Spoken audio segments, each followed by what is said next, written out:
Visuals. It's been like 3-ish or so weeks, 3-4 weeks since Guardians Volume 3's been out. And I still can't get over how perfect and amazing this film is. Hello, welcome to Superhero Wednesday, the day of the week where we... the day of the week, what the fuck? The day of the week where we like to get damn right down and nerdy, where we flex stuff, talk about our weird and wonderful, beautiful, nerdy shit. I can only imagine that you're a weird little nerdy bastard, that's why you're here. Thank you, you're the best kind of person there is to be. Well, maybe being a very charitable, kind person is more important. But then, after you've done all that stuff, be a very lovely, weird, and wonderful little bastard way. I like anime. Oh my god, I like Superman. Oh, the Transformers. Be one of them kind of people because they're the best fucking people. It's all about, we like Guardians of the Galaxy. We don't like Guardians of the Galaxy. We fucking love Guardians of the Galaxy and Guardians of the Galaxy Volume 3. Oh! I was meant to cover my whole mouth, but I only did half. I can't even, my eye-to-hand coordination's shocking. We're here to do my 10 favourite scenes/moments from Guardians of the Galaxy Volume 3. So heavy spoilers ahead. If you haven't seen the film yet, where the fuck have you been? Please go check it out. But if you haven't seen it yet, you don't want to go forward because I'm going to talk spoilery. It's official, right? Visuals. I'm taking my biased hat off. I've said this loads on the podcasts and the reviews and whatnot for this film anyway, but I'm saying it more again now. I'm taking my biased hat off and I'm saying this is definitely, potentially the second best, if not the best MCU film of all time, Guardians Volume 3. It hits hard in so many... It does more than deliver where it needs to in comedy and action and visuals, CGI, acting, emotion. It absolutely annihilates. The top three for me would be, not in any particular order, No Way Home. Obviously, there's a lot of biasry in there. But anyway, that was a fantastic film. It'd have to be Endgame and it would have to be Guardians Volume 3. And I'm saying it goes No Way Home, Guardians and Endgame. But I wouldn't hate Guardians being number one, even though it would overtake my boy Spidey, because the Spidey world's my world. But this film, since I watched it's left like a weird tingle in my belly. And every time I think about it or hear a song from it or anything like that, it reignites and it's like... What did we watch? And it's also official. The ultimate trilogy of all time, right? For me, Lord of the Rings. Lord of the Rings. That is the pinnacle of trilogies. Guardians doesn't just come in second, but it's on par with it. I cannot decide which one is the most perfect and ultimate trilogy. Oh, it's all kinds of fuck, but I love it. Well, ultimately, this video could be done easily because, well, what's the best moments? The whole film. The whole film.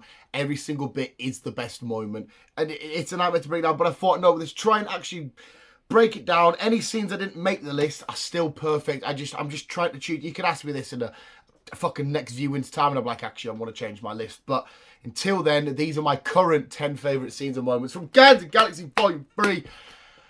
Fuck it, let's jump into it.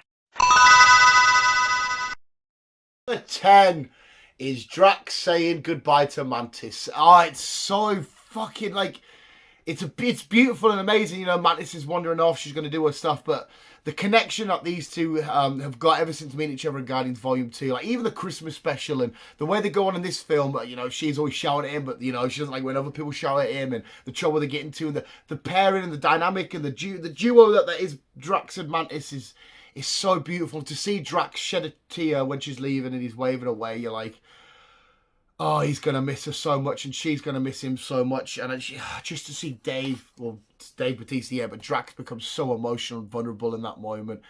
Oh, it was heartbreaking, but I fucking loved it. Gamora says goodbye to Pete. Obviously it's Gamora. It's not the same Gamora. We know the crack. You've seen the film. But as she's leaving, she's like, you know, I'll bet we were fun. It's like, oh, you know, like you wouldn't believe. And just that little moment of like, us, okay, right, we now have to accept this Star-Lord Gamora thing's never going to happen. We got it for a small period of time with the old Gamora before Vormir Gamora, but this one is a different Gamora with different feelings and emotions and whatnot. We did see a couple of moments where they flickered and, you know, it's sort of like the moment where he rolls on top of her and they crash into the high evolutionary ship and stuff and he's laying and like they have that smile and stuff, but... it was just like a beautiful farewell, like an acceptance in Peter's face of like, I need to stop chasing after her because she's right, this isn't my Gamora. And but again, it was just realizing, and us being there with Pete, realizing it and saying, yeah, we've got to accept it. So it's their goodbye. It's just all sad on this list. 8 is the dance sequence right at the end. I said it was all sad, but it isn't. After Drax has said goodbye, after Pete has said goodbye and whatnot, Rocket plays the thing in. It's I can't remember the name of the artist now, but it's a song I heard a million times, didn't really care about.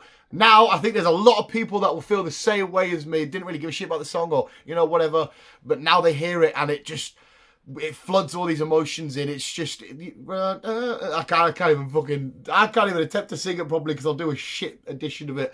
It's like Redbone Come and Get Your Love. That is my favourite song of all time ever since the scene on Morag in Guardians Volume 1 and we see Peter dance to it, and now when I hear that song I go back to that. Now though that's changed, we're going to come to that in a bit, but the dance sequence at the end where everybody's happy, Nebula's there, Drax is finally dancing away. At the start of the film we said dancing's for losers and whatnot. Rocket's having a good bob along with Groot and stuff, and it's just a nice happy ending of okay, everybody's happy, everybody's story's been said, and everybody's got to a place where they want to be, of acceptance and realizing who they are and what they need to be. And other people are going off, Peter's going off Gamora and Mantis and shit, but it's still the acceptance and the togetherness and the ultimate happy ending. So the dance sequence at the end, every scene of this just makes me want to cry. One that's proper gonna get me going. It's Nebula when she realizes, oh my god, I fucking am, man, Jesus Christ, get yourself together, Dan. You've seen this film loads now. When Nebula realizes that Rocket's still alive, it's fucking so heartbreaking. They're in the bay of the high evolutionary ship, and the kids are running around. And Drax has got a couple of funny moments. He's like, tell him to say hi. We're here to rescue him, blah blah blah. And they hear Rocket's voice, and Nebula just breaks down. And because you got to remember as well, after the events of Infinity War, and all of the Guardians were dusted bar Nebula and Rocket, and they spent 5 years together, covering up each other's wounds and stuff, and being together whilst trying to remember and hold on to the things that they missed and everything, everything left and went. Oh, and they lost their Guardians team. Everybody was fucking gone, and it was absolutely minging and horrible, and they spent this time together. So she's obviously got this huge love and attachment and this relationship, this brotherhood, this brother and sister, whatever, this guardianship with Rocket. And just to see her break down the way that she did is just so heartbreaking. But it's amazing because it's like a relief that comes from it. It's not just he's alive. It's like this relief and this, oh my, because obviously she was doing everything she could to keep the mission on track, to get wherever they needed to go, to get this, do this, to help Rocket, do blah, blah, blah. And she's just so, she's beside herself. And we all remember Nebula at the start of the franchise. The start of the Guardians, she's just hardened, assassined, been tortured by her father, no emotions, no nothing, to what we got now. What a complete 180 her characters took. And Nebula is one of the key standout figures and characters inside of this whole world now. At first I thought, yeah, cool, but now, I fucking love her. And the relief on her face, it was beautiful. This is a nice fun one to get us away from the depression session. Peter and Groot team up. Oh, it's so cool. We saw it in the adverts. I'm sure I used it as an overlay gif for the podcast and whatnot a few times. But Peter and Groot back to back in the High Evolutionaries. Something's just fucking fell off my face. High Evolutionaries like office or whatever, and because at first Peter, before they get in, he gives them, what to do with these, put his blasters away and stuff, and then they just go back to back, and Groot's got multiple arms sticking out, and Peter's shooting underneath and whatnot, and the whole sequence is just so much fun, and it's beautiful, and it's awesome, and visually looks great, and it's an awesome team up, because obviously we're used to seeing Rocket and Groot do all the little team up stuff and whatnot, but this was just so much fun. It was action, Guardians at the, how do I say this, it was typical Guardians action, like I said, the crazy, the look of Star-Lord's bullets and the crazy weirdness of the sci-fi world that is Groot's body and multiple arms and shooting out and whatnot. It was just so much fun. In a moment, whenever they get to the fighting in these, there's a lot of, get in, come on, sort of moments. Like, yes, come on, get fucking smash your heads in. There's a lot of there in this. There's a lot of that in this. And that was just such a fun scene. Oh, I really wanted to put this one higher up the list, but I am Rocket Raccoon. That's all I'm calling this scene, is I am Rocket Raccoon. This was just, Ah! Right, visuals. Anybody that's read comics or seen a comic, whatever, or had a bad guy in any show ever, and you've really wanted that bad guy to get fucked up, it's usually like a, yeah, they won. Or, come on, well, go on, Peter. You know, go on, fucking Hulk smash his head in. Well in, Wolverine. This is one of the few times where, because a lot of the characters, like the villains, I love from comics. You know, Doctor Doom, I fucking Deathstroke, Darkseid. I love all these characters because they're cool, awesome characters. I've never hated the High Evolutionary from comics. I've never, you know, but in the comics before the films, I was never overly a fan of. I like the Guardians, but yeah, just give me more of a Spider-Man and whatnot. Since we got into this 3D live action world with them, their stock for me has just risen. James Gunn and Marvel and everybody over at DC and the Marvel Studios and shit, Disney and that has just made me give an extra bit of appreciation for Guardians and a sorry is issued, I guess, for me for overlooking them. But I've never. There's been a few moments where you're chuffed when a bad guy dies. You know, Sauron's defeated in Lord of the Rings. Come on, get in. But never has there been a moment where I'm sat in the cinema and the High Evolutionary is about to get his fucking face smashed in, and I've sat like Newcastle have just scored the Champions League winning goal, final winning goal against fucking Real Madrid. They were 1-1 and a 90th minute winner. Come on, it was a fucking get in, son.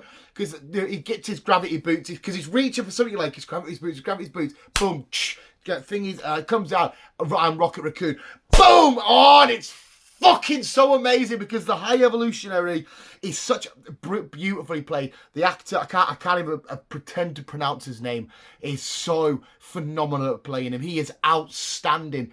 But he did such a good job, I hated him even more because he was a wormy, horrible, scabby little fucking tosser that just needed to leave people alone and leave animals alone. And I just wanted to get his head fucking caved in. And Rocket does it. Rocket gets, and it had to be him having that moment with him where he comes down and he gives him that hit. And as soon as he hits him, the other Guardians stroll in and Groot's there and Peter gives him a shot and whatnot.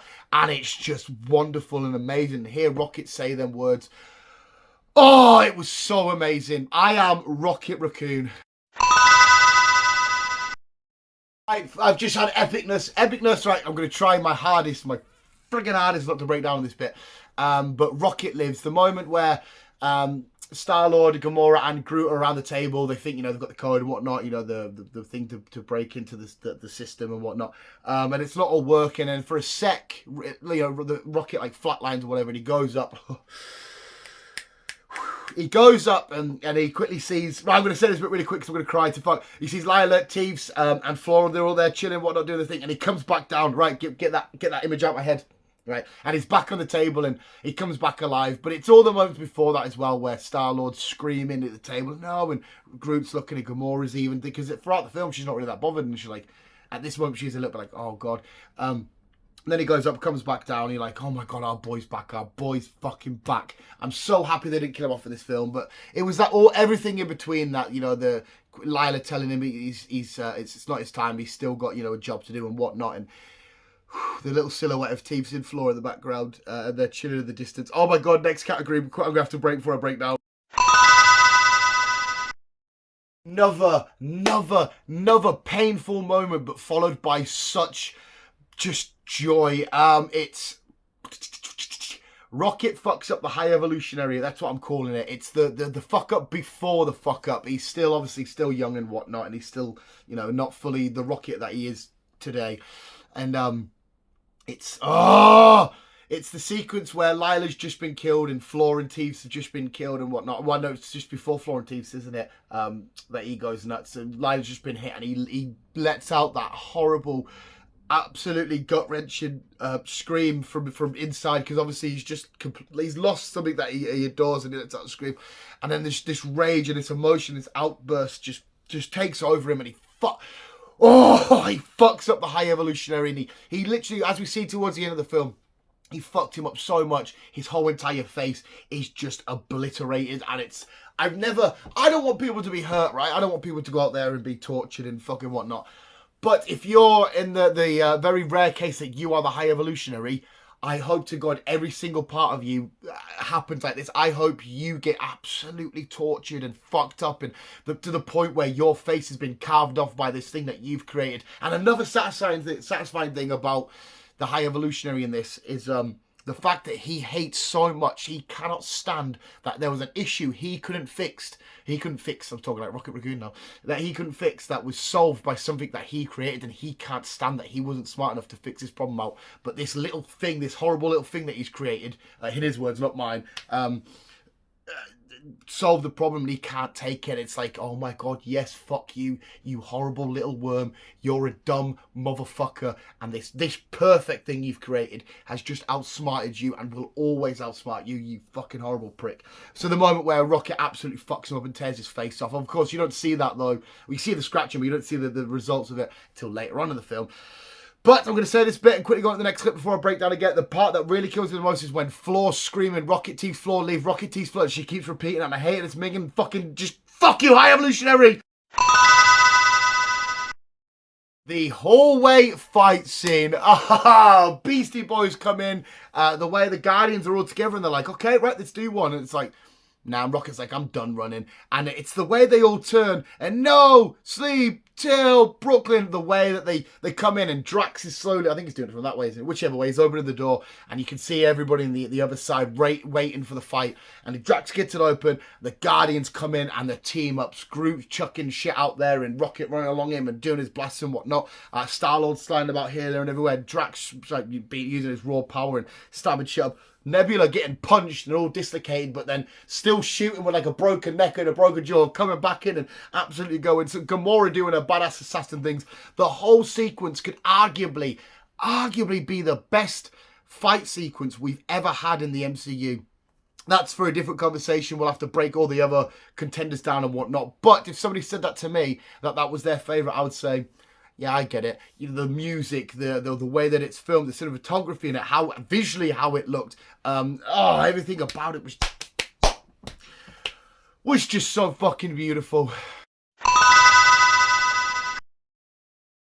Number one of my biggest cry moments, which I'm, stop it, Dan! You're already a fat fucking idiot breaking down over a fucking film, but it's more than just. It will always be more than a film, but it's Redbone, Come and Get Your Love, the final Guardians sort of team up moment. You know, they're discussing different musicians and whatnot, and Rocket's like, you know, this is a good one. That's how this Guardians shit started, and it's how, as it stands, it's going to end. And just to hear that song, my favourite song of all time, because of these films, being played at the end, and they all sort of stand up in their own different moments. You know, Groot, get up. Kraglin offers to do it on his own. He's like, no. And Adam Warlock and whatnot there. And what's her name? I can't remember her name now. Captain Marvel's daughter, but in the world of the MCU, it won't be Captain Marvel's daughter, because Captain Marvel inside of the MCU was that woman. But originally in the comics, that young girl, I can't remember her fucking name. She goes on to be, you know, she has like Captain Marvel-like powers, but she's the daughter of Marvel. Anyway, and Cosmo, sorry, can't forget about Cosmo. Cosmo is so beautiful in this film. She's so great. But anyway, the team stand up, they slowly have that charge and whatnot, and they go for it, and Rocket flies up, and the camera just goes, come and get, and you're like, oh, this is just beautiful. That was another moment, like when I heard that, get in! I took my mum to go see it for her birthday as well, and she reacted the exact same. She fucking, because she loves that song. And it was just a perfect way to end this perfect trilogy. And I know a million times over I can be missed. You know, I'm Man of the Wasp: Quantumania, loved it. Thor: Love and Thunder, loved it. And there's most people out there like, nah, it's a bit iffy. I'm not even gonna lie, my eyes are just, I'm so fucked now. Fuck it, we're this far gone. And I'm just trying to thought there, for fuck's sake. Anyway, whatever I was going to say, yeah, trilogy. I know I'm Mr. Optimistic, but this trilogy was honestly, from literally the bottom of my heart, for me anyway, was hands down perfect. And I didn't realise it was a perfect trilogy till we got the third film. I adored number one and I adored number two, and I expect number three to be another adored thing with me going, yeah, that was a fantastic trilogy. No, it was a perfect trilogy. James, when Disney fired him for a split sec for some old stupid fucking whatever tweets, who gives a fuck? That could have been the biggest mistake in Marvel Studios history. They need to be so happy they brought him back. But at the same time, he's now got into the DCU, and the DCU is going to be fucking amazing under his supervision. And everyone's kicking off, you know, Henry Cavill, you know, all this kind of carry on. That guy, just whatever that guy wants, you know, project-wise, or who he wants filming, and, you know, who wants acting, directing, let him crack on. He's going to do an outstanding job. And thank you so much, James Gunn, for this life-changing trilogy. There we go, visuals. I will leave it there because I need to go, because Gonna get myself into a little cry stinking fucking... Ugh. Just a lot of it's happiness though. A lot of it really is happiness. It was just so perfect and amazing. But yeah, but visuals, let me know your favourite scenes and moments and whatnot from Guardians of the Galaxy Volume 3. By whatever reason you've not seen this film yet and you've got to the end of this video, I'm sorry for spoiling it, but I did warn you, but please go check it out ASAP. And let me know what you think, visuals. Is it not only the best MCU trilogy of all time, is it one of the best trilogies, full stop, of all time for you? You'll have to let me know. Like I said, Lord of the Rings, Guardians, that's it. And apart, even the Spider-Man trilogy inside of the MCU isn't the best trilogy for me because it has its like dips and down moments and whatnot. But ultimately, I really love it and it's up there for us. But it's got its little moments where blah, blah, blah. But this one, I can't. Where does it dip and dive for me? Guardians from 1, 2, and 3 have all just been outstanding. Oh. But yes, visuals, what did you think more importantly? And what did you think of my list of scenes? Would you have put any other scene higher, lower, whatnot? Let me know in the comments below. Apart from that, visuals, thank you so much for watching. You guys let just always keep being you and keep on web slinging on. You beautiful bunch of bastards. Come and fucking get your love.